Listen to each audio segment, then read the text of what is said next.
Então, galerinha, começando o nosso vídeo de hoje, para quem pensou e falou em guerra na Ucrânia, parabéns, você acertou, palmas pra você. Vamos falar sobre guerra na Ucrânia. E a gente tem que pensar muito sobre essa questão da guerra na Ucrânia, porque tem todo um contexto por trás que muitas vezes a mídia não traz pra gente. E acaba que a mídia coloca em alta como se fosse um lugar que tem um vilão e um herói. E muitas vezes guerra não é isso, né, galera? São lados que cada um tá buscando lutar pelo que acredita. Não estou defendendo a guerra, não gosto de guerra, não gosto de nada armado, não. Eu defendo a paz, né, como várias pessoas, porque com certeza vai ter muita gente mimimi falando, Daiane tá defendendo Vladimir Putin. Não, desculpe, não estou. Mas, pra gente parar pra pensar, a gente tem que entender o contexto desde o comecinho. Então vamos pensar lá em 1970 e poucos, União Soviética, Estados Unidos, aquela briga da Guerra Fria.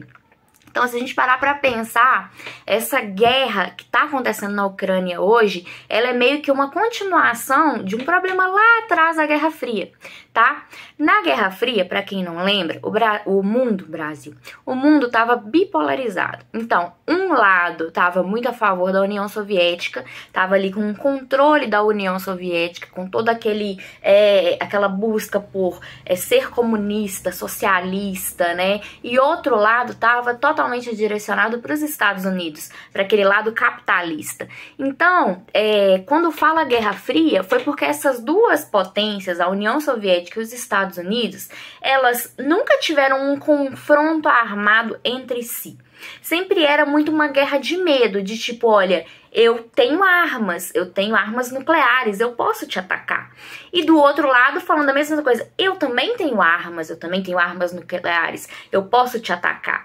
Mas isso daí colocou meio que o mundo partido. Uma parte estava ali junto com a União Soviética e a outra parte estava ali com os Estados Unidos. Quando você vê a Ucrânia nesse meio lá na União Soviética, a Ucrânia fazia parte da União Soviética juntamente com a Rússia. A Ucrânia, quando a União Soviética se desfez, a Ucrânia estava lá junto com ela. A Ucrânia sempre esteve com a União Soviética até o final, da mesma forma que a Rússia. Então, para a Rússia, a Ucrânia ali faz parte dela, sabe? A Rússia tem uma sensação de pertencimento da Ucrânia desde a União Soviética. Quando a gente para pensar, mas o que aconteceu com a União Soviética e tal? Tantas coisas aconteceram na União Soviética, mas uma muito, assim, importante da gente lembrar foi aquele acidente, né, nuclear que aconteceu na Ucrânia. E com isso, a União Soviética, ela tomou muito tempo, energia, muitos gastos para poder conter, né, aquele problema nuclear. E acabou sendo um ali dos picos para ter a queda da União Soviética. Beleza, entendemos que a Ucrânia fez parte da União Soviética, a Ucrânia tinha sua aliança ali com a Rússia, a Rússia tem aquela sensação de domínio e pertencimento com a Ucrânia. Quando a União Soviética caiu lá em 1991, desses anos 90, anos 2000, a OTAN ficou meio ali já de olho na Ucrânia, a Ucrânia já ali meio que namorando a OTAN, né? Namorando lá do Ocidente.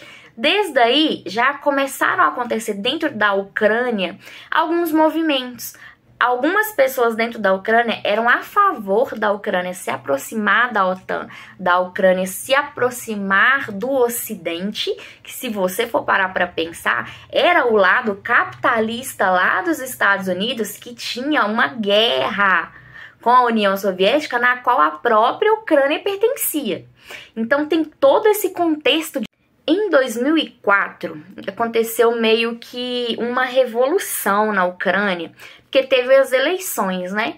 Nessas eleições, quem ganhou a eleição foi um presidente que era muito a favor da Rússia, que tinha aquela diferença dos pró-Rússia e pró-Ocidente. pessoas que eram a favor da Ucrânia estar ali de pertencimento com a Rússia e se afastar da OTAN, se afastar do Ocidente, e aquele lado das pessoas que querem que a Ucrânia se aproxime da OTAN, se aproxime do Ocidente e ali se afaste da Rússia.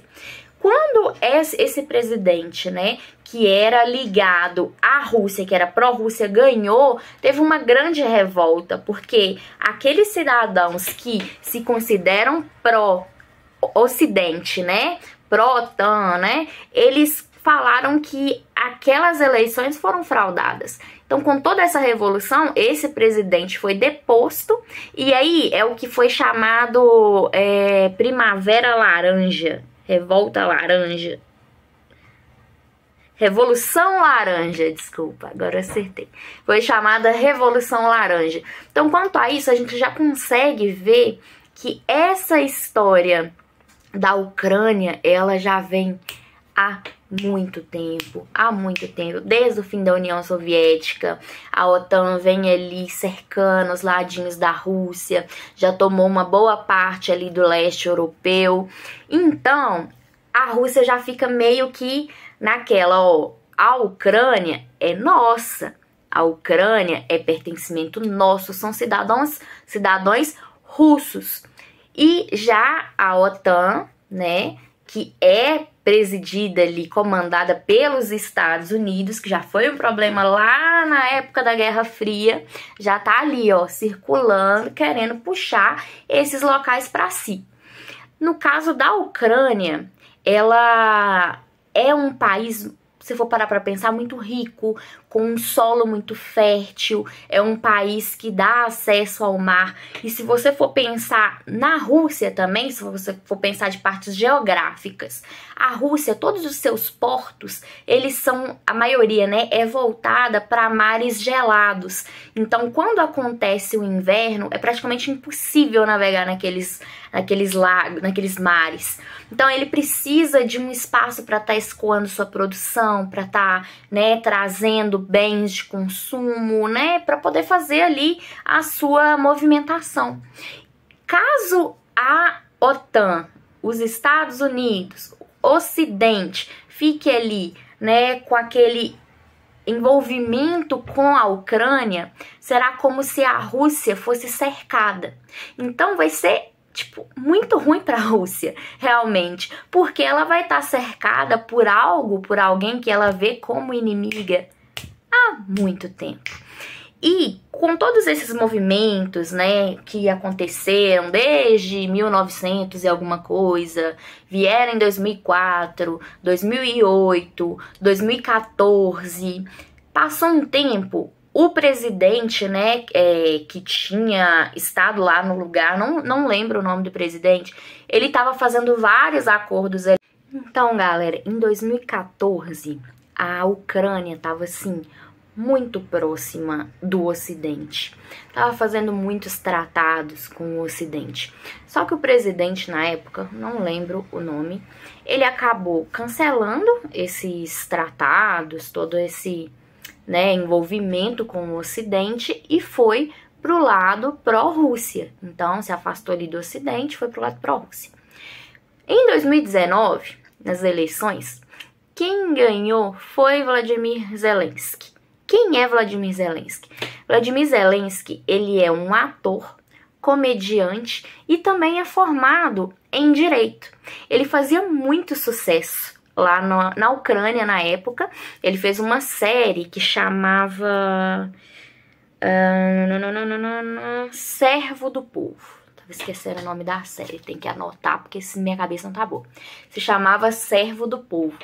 E aí, como ele estava sendo muito querido, essa série falava muito sobre corrupção dentro da Ucrânia, né?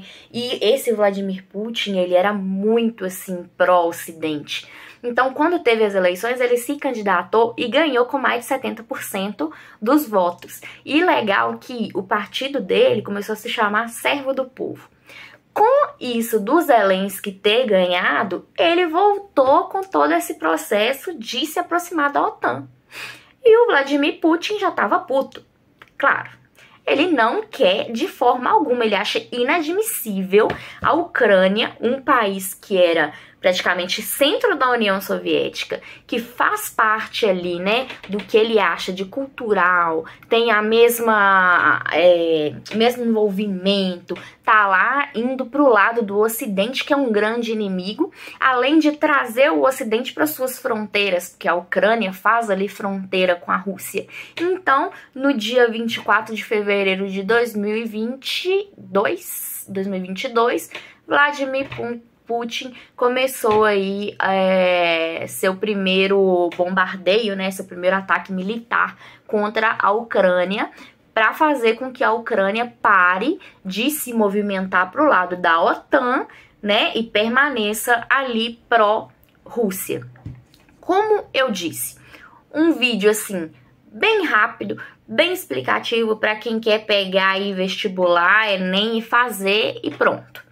Porque é um tema muito complicado, se você for parar para pensar. Porque se a gente pegar a mídia hoje, cuidado com o envolvimento que a gente tem com a mídia, de ver televisão e achar que sempre um lado é certo, um lado é errado. Às vezes não é assim que funciona. Não existe um herói e um vilão. Claro que o Vladimir Putin tá errado por todos, ele tá fazendo, como diz a mídia também, né, crimes de guerra.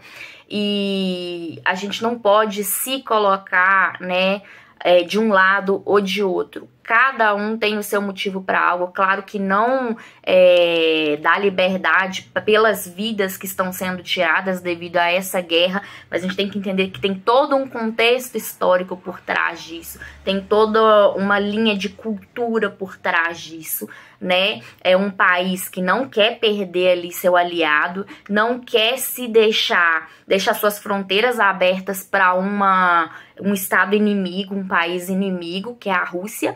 E já os Estados Unidos, que quer aquela visão ali, né, o Ocidente, de pegar ali aquelas partes do leste, né, que já tá ali tentando ter aqueles territórios para si. Então é muito uma guerra com questão geográfica, uma guerra com questão militar, política, é muita coisa envolvida que a gente tem que tomar cuidado na hora de pensar em que segmento que a gente vai, né? Por isso eu tive muito medo para gravar esse vídeo e tenho muito cuidado com as palavras que eu tô falando aqui para servir somente para fazer os vestibulares e boa, tá?